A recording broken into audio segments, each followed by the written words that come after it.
नमस्कार। आज हम हिंदी कहानी के इतिहास का अध्ययन करेंगे। प्रेमचंद युगीन हिंदी कहानी। इससे पूर्व हमने प्रेमचंद पूर्व हिंदी कहानी की विकास यात्रा का अध्ययन किया था। आज हम प्रेमचंद युगीन हिंदी कहानी के बारे में अध्ययन करेंगे। प्रेमचंद युगीन हिंदी कहानी का समय सन 1916 ईस्वी से 1936 ईस्वी तक रखा जा सकता है। इस युग के प्रेमचंद हिंदी के युग प्रवर्तक कहानीकार माने जाते हैं। पहले वे नवाब राय के नाम से उर्दू में लिखते थे। उर्दू में लिखा हुआ उनका कहानी संग्रह सोजे वतन 1907 ईस्वी में प्रकाशित हुआ था। स्वतंत्र भावना से ओतप्रोत होने के कारण इस कहानी संकलन को अंग्रेज सरकार ने जब्त कर लिया था। कालांतर में वे हिंदी में प्रेमचंद नाम से लिखने लगे और उनका यह नाम कथा साहित्य में अमर हो गया। उनकी प्रथम हिंदी कहानी पंच परमेश्वर 1916 ईस्वी में प्रकाशित हुई और अंतिम कहानी कफन 1936 ईस्वी में प्रकाशित हुई। अतः इस काल को प्रेमचंद युग कहना समीचीन प्रतीत होता है। मुंशी प्रेमचंद जी ने अपने जीवन काल में लगभग 300 कहानियों की रचना की, जो मानसरोवर के 8 खंडों में प्रकाशित हुई हैं। प्रेमचंद की कहानियों में विषय वैविध्य दिखाई पड़ता है। किसी अन्य कथाकार ने जीवन के इतने व्यापक फलक को अपनी कहानियों में नहीं समेटा जितना प्रेमचंद जी ने। उनकी कहानियाँ अपने परिवेश से, अपने आसपास के जीवन से जुड़ी हुई हैं। उनकी अधिकांश कहानियों का विषय ग्रामीण जीवन से लिया गया है, किंतु कई कहानियाँ कस्बे की जिंदगी या स्कूल कॉलेज से भी जुड़ी हुई हैं। उनकी कहानियों के पात्र हर वर्ग, धर्म, जाति के हैं। कोई हिंदू है तो कोई मुसलमान, कोई किसान है तो कोई विद्यार्थी। अपनी कहानियों में उन्होंने विविध समस्याओं को भी उठाया है।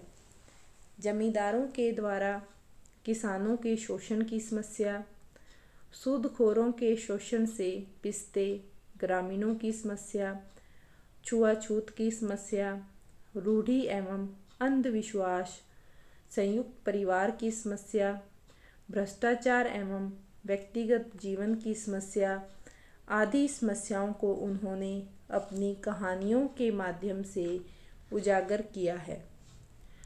प्रेमचंद जी की प्रारंभिक कहानियों में आदर्श का पुट दिया गया है।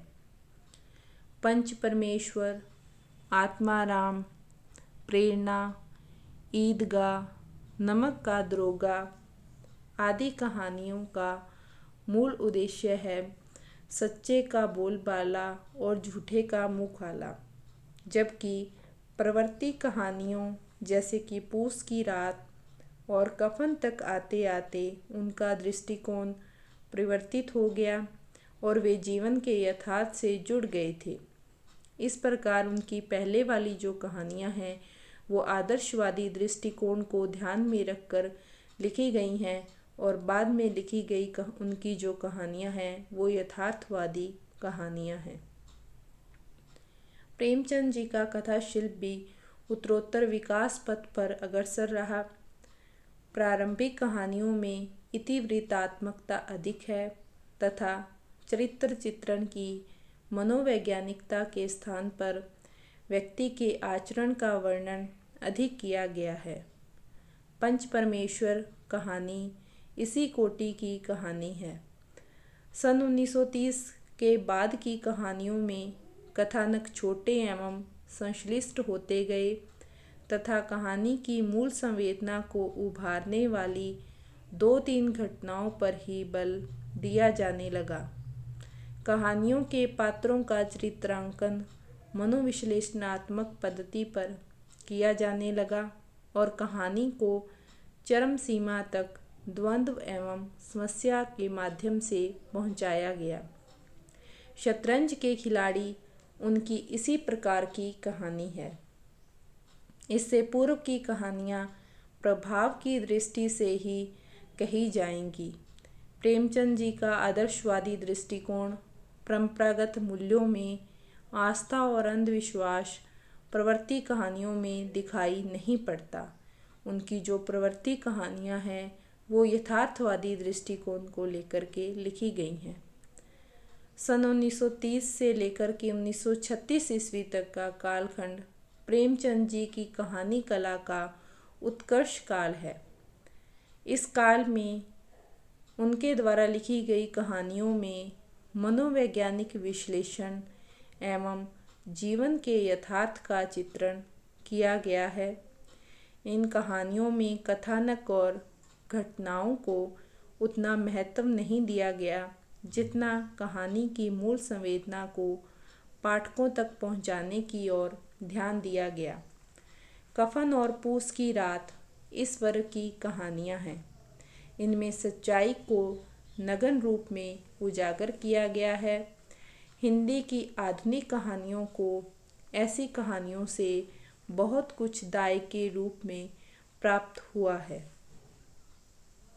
प्रेमचंद की प्रमुख कहानियों में पंच परमेश्वर, बूढ़ी काकी, गृहदाह, परीक्षा, आप बीती, सवा सेर गेहूँ, आत्माराम, सुजान भगत, माता का हृदय, कजाकी, शतरंज के खिलाड़ी, बड़े भाई साहब, नशा, ठाकुर का कुआं, ईदगाह, लॉटरी, पूस की रात और कफन के नाम लिए जा सकते हैं।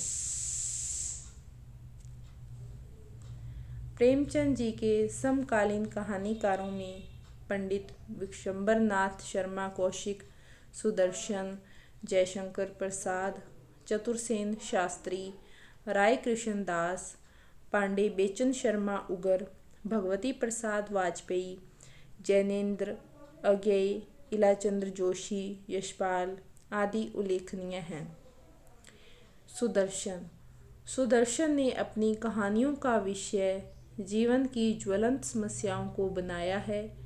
उनकी कहानियों में सुधारवादी दृष्टिकोण के साथ साथ अंतर्द्वंद की प्रधानता है। उनके कहानी संग्रहों के नाम हैं सुदर्शन सुधा, सुदर्शन सुमन, पुष्पलता, सुप्रभात, तीर्थयात्रा, गल्प मंजरी, परिवर्तन, पनघट आदि। इन संग्रहों की कुछ प्रसिद्ध एवं चर्चित कहानियां हैं हार की जीत, कवि की स्त्री, प्रेम तरु, दो मित्र, एथेंस का सत्यार्थी, पत्थरों का सौदागर, कमल की बेटी आदि। इनकी कहानियों में सुधारवादी दृष्टिकोण देखा जा सकता है। जयशंकर प्रसाद प्रेमचंद युग के एक प्रतिभाशाली कथाकार के रूप में जयशंकर प्रसाद का नाम लिया जाता है। इनके 5 कहानी संग्रह प्रकाशित हुए। छाया, प्रतिध्वनि, आकाशदीप, आंधी और इंद्रजाल। कुल मिलाकर 69 कहानियाँ इन संकलनों में संकलित की गई हैं। उनकी कहानियों में अनुभूति की तीव्रता, काव्यात्मकता, प्रेम चित्रण, प्रकृति चित्रण, प्रकृति निरूपण एवं कल्पना की प्रचुरता विद्यमान है। उनकी कुछ कहानियों में ऐतिहासिक देशकाल एवं वातावरण की सफल प्रस्तुति की गई है। अतीत गौरव, स्वप्निल भावुकता एवं कल्पना की ऊंची उड़ान उनकी कहानियों की विशेषता मानी जा सकती है। प्रेम, करुणा, त्याग, बलिदान इनकी कहानियों के विषय हैं। इन्होंने उच्च कोटि के नारी चरित्र अपनी कहानियों में प्रस्तुत किए हैं, जो अपने निश्चल प्रेम, बलिदान और त्याग से पाठकों पर अमिट छाप छोड़ते हैं।